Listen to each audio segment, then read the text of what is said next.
Didier Auriol, le Tour de Corse 89, c'est le deuxième tome d'une longue histoire. Une saga formidable de la course automobile qui nous réserve, sans doute encore, quelques épisodes à grand spectacle. Cette fois, le succès d'Auriol plonge ses racines au plus profond des événements qui façonnent la légende, car le lauréat de l'an dernier y puise plus qu'un deuxième succès personnel. Il en profite surtout pour construire le premier maillon d'une chaîne de victoire chez Lancia, et ceci dans un contexte très particulier. Car encore à quelques heures du départ, dans l'île de Beauté, l'agitation sociale est à son comble. La Corse de la fonction publique fait la fronde, elle se replie sur elle-même et coupe les ponts avec la métropole. Résultat, 9 semaines de grève et un malaise économique profond dans l'île tout entière. L'imminence du Tour de Corse fait plus pour la décrispation que l'arrivée d'un émissaire de Matignon. Et à la veille du départ, tout semble rentrer dans l'ordre. Car ici, le Tour de Corse est bien plus qu'un rallye, bien plus qu'une compétition automobile, bien plus qu'un sport. Depuis la disparition de l'équipe de Bastia, du football et surtout de la fantastique épopée européenne, l'ensemble de ce peuple se trouve derrière son rallye. Ce n'est pas le Tour de Corse, championnat du monde, c'est son rallye. Et tous les antagonismes sont mis de côté.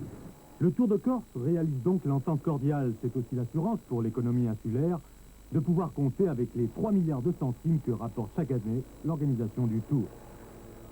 Samedi 17h30, nous sommes ici sur le port maritime d'Ajaccio où ont lieu traditionnellement les vérifications du Tour de Corse. À 2 pas d'ici, les échos d'une manifestation font trembler les murs de la vieille ville, mais d'ici, place au sport avec les forces en présence de ce 33e Tour de Corse.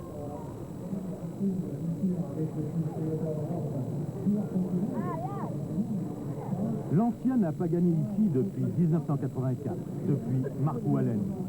Cette fois, l'équipe italienne aligne 2 victoires pour Loubet et Auriol, les 2 Français qui sont, dit-on, les sprinters les plus rapides du monde.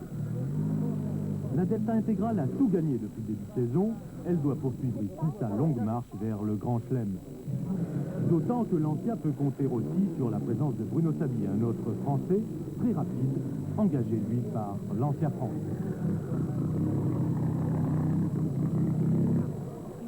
Face au Lancia, 3 Toyota dont on attend encore le premier succès mondial. Des Toyota ambitieuses avec Sainz, l'Espagnol, Kankkunen, le Finlandais, et Smiak, le Belge.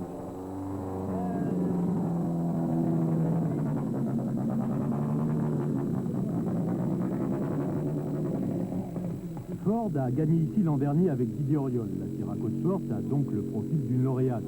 Il y en a 3 aux prétentions plus ou moins avouées.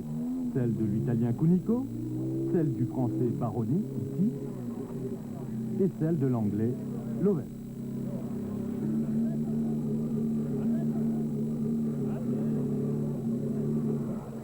Sans doute plus ambitieuses les BMW de Chatriot et de Béguin. Elles viennent ici pour gagner. À l'inverse des 2 autres BM de Duez et de Bernardini qui envisagent, elles, une participation honorable, mais pas au tout premier plan. En groupe N, la R5 GT Turbo d'oreille aura fort à faire avec les Siraco Sport. Et là, c'est plus jeune que toi quand même.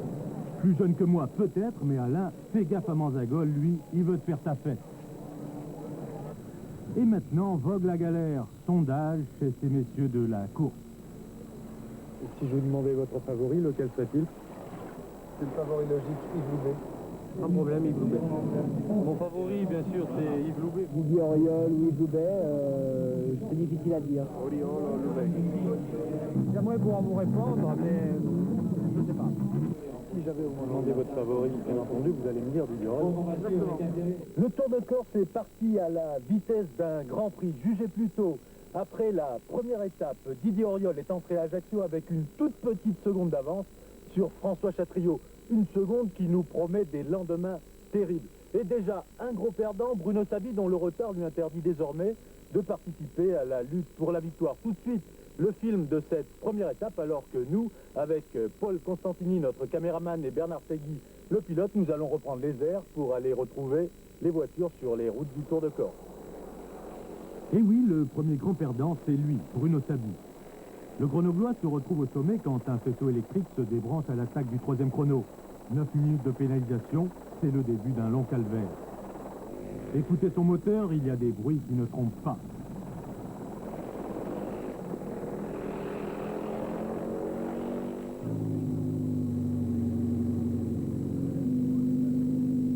En revanche, pour François Chatriot, tout baigne dans l'huile.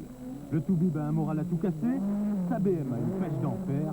Il n'y a donc pas de raison pour qu'il ne prenne pas alors la course à son compte. Et d'entrée, il place le débat à un très haut niveau. Tout le monde est surpris, sauf lui, bien entendu. Didier Auriol doit se dire qu'il n'a pas de chance. L'année dernière, c'est Loubet qui lui a opposé une résistance héroïque. Cette année, ça repart avec Chatriot. 1 seconde seulement d'avance à la fin de l'étape, mais Auriol est tout de même maillot jaune.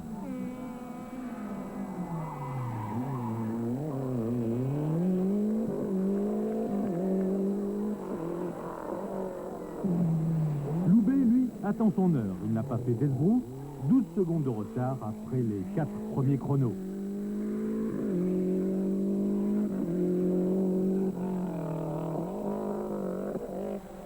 Sainz et Kankkunen se sont emmêlés les pinceaux dans leur choix de pneumatiques. Leurs Toyota sont pointés à près d'1 minute des leaders. La bonne surprise vient de l'Italien Cunicco. C'est lui le plus rapide des pilotes Ford. On vous a laissé hier soir, après les premières escarmouches de la première étape, à ce moment-là, Didier Auriol avait un avantage infime d'1 seconde sur François Chatriot. La seconde étape a donné lieu à une bataille fantastique, une bataille de tous les instants entre Didier Auriol et François Chatriot. Verdict de cette seconde étape, Chatriot premier avec 15 secondes d'avance sur Didier Auriol.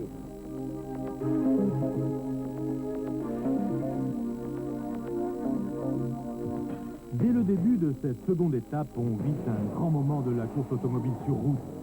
Un duel au couteau, âpre, acharné, indécis, entre Chatriot et Auriol.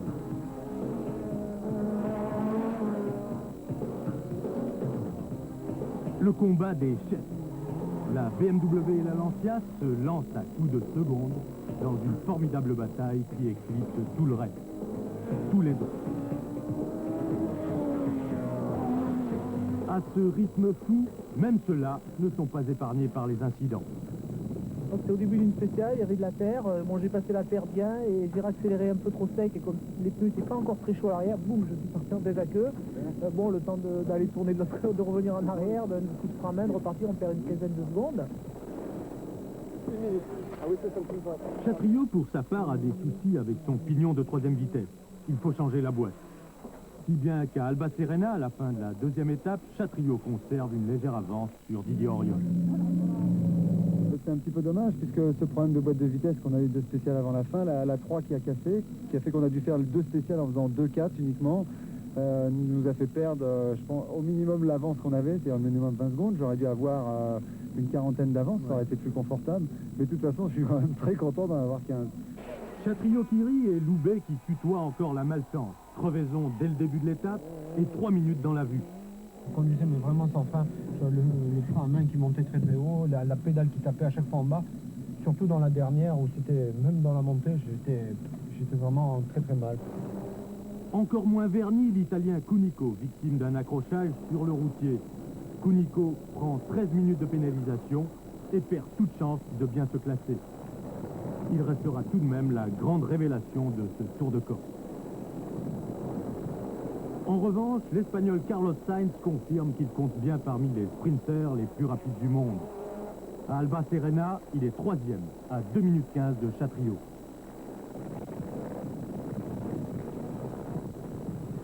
En groupe N, le match à 3 entre Oreille, Durdu et Manzagol tourne mal pour ce dernier. Manzagol casse un triangle, accuse un retard de 10 minutes et abandonne la première place du groupe à Jean-Pierre Durdu.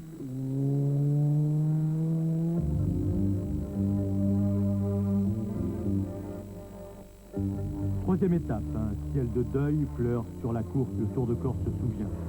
C'est là que Toivonen et Cresto quittent le monde du rallye en pleine gloire. C'était en 86.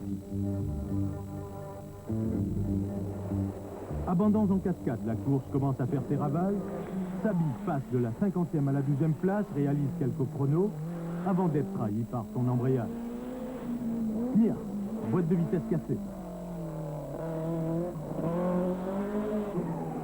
Perroni, sortie de route.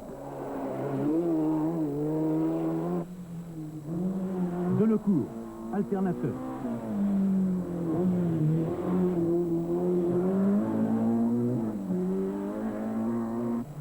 Et Sainz, moteur cassé, au moment où il commençait à lorgner vers la deuxième place. La Poisse, c'est comme la gadoue, ça colle aux pieds. Loubet n'arrive pas à s'en débarrasser. Une deuxième crevaison lui coûte encore la bagatelle de 2 minutes. Son tour de corps tourne au vinaigre. Il prend un goût de fiel.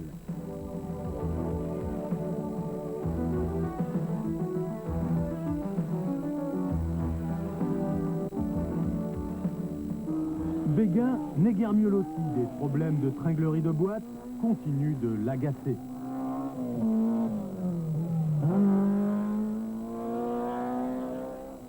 Quant à Duez, son assistante passe son temps à lui changer la boîte. 2 fois le même jour.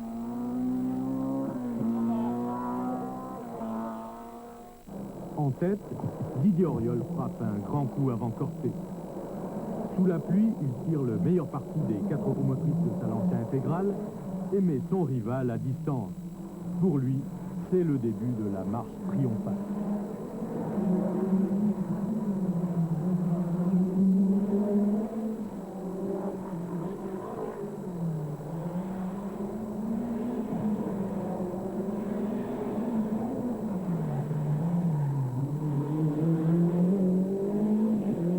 Chatriot ne peut rien espérer sous la pluie face aux 4 roues motrices. Il fait ce qu'il peut, c'est-à-dire l'impossible, et en sort encore plus grand. Sans l'avouer, Didier Auriol sait désormais qu'il la tient, sa deuxième victoire encore. À Calvi, c'est lui le grand bénéficiaire de la journée. J'en ai profité qu'il pleuve pour faire la différence et je pense que j'en ai profité également dans la spéciale avant de porter pour taper un grand coup puisqu'on a eu une spéciale 60% de brouillard et donc en plus de l'humide. Donc c'est là qu'il fallait essayer de faire une différence et j'ai joué mon atout. François, il a suffi qu'il y ait de la pluie pour que vous lâchiez un peu prise après une course, il faut le dire, fantastique. Merci. Ah oui, malheureusement, le temps n'était pas très clément. On s'est levé avec les nuages sur la tête. C'était pas encore dramatique. La première spéciale, on a pu rouler en slick et j'ai limité les dégâts sur Didier. Malheureusement, dans la deuxième, on est parti des secs et il s'est mis à pleuvoir à torrent. Et là, ça a été le début de la fin. C'est-à-dire que Didier m'est remonté petit à petit et ne pouvait rien faire. Et il a surtout pris de l'avance. À Calvi, la physionomie de la course se dessine plus nettement. Loubet et Béguin sont déjà battus. À Calvi, à la fin de la 3e étape, il semble bien que le Tour de Corse soit joué. Il a suffi que la pluie tombe ce matin en abondance dans l'arrière-pays, sur les montagnes de Corse, pour que les 4 roues motrices, et notamment la Lancia intégrale de Didier Auriol, fassent la différence. Ce soir à Calvi, Auriol premier, deuxième Chatriot, qui a fait une course, il faut le dire, fantastique, à 1 minute 23. Verdict demain à Ajaccio. Dernière étape, tout semble joué et pourtant il y en a qui ne verront jamais l'arrivée. Pour cela, la prime de la malchance. Laurent Albertini joint de Culasse, il était 11e avec son Alpha Groupen.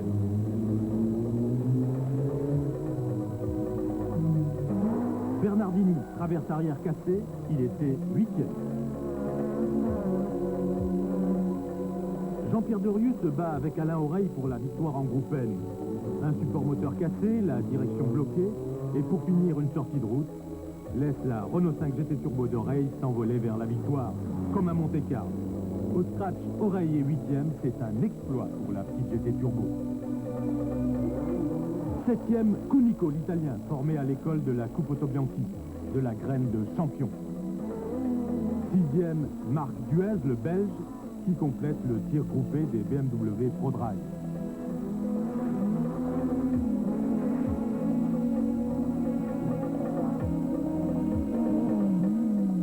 5e, Bernard Béguin, vainqueur ici en 87. Il avait espéré beaucoup mieux de ce Tour de Corse. 4e, Yves Loubet, faites le compte.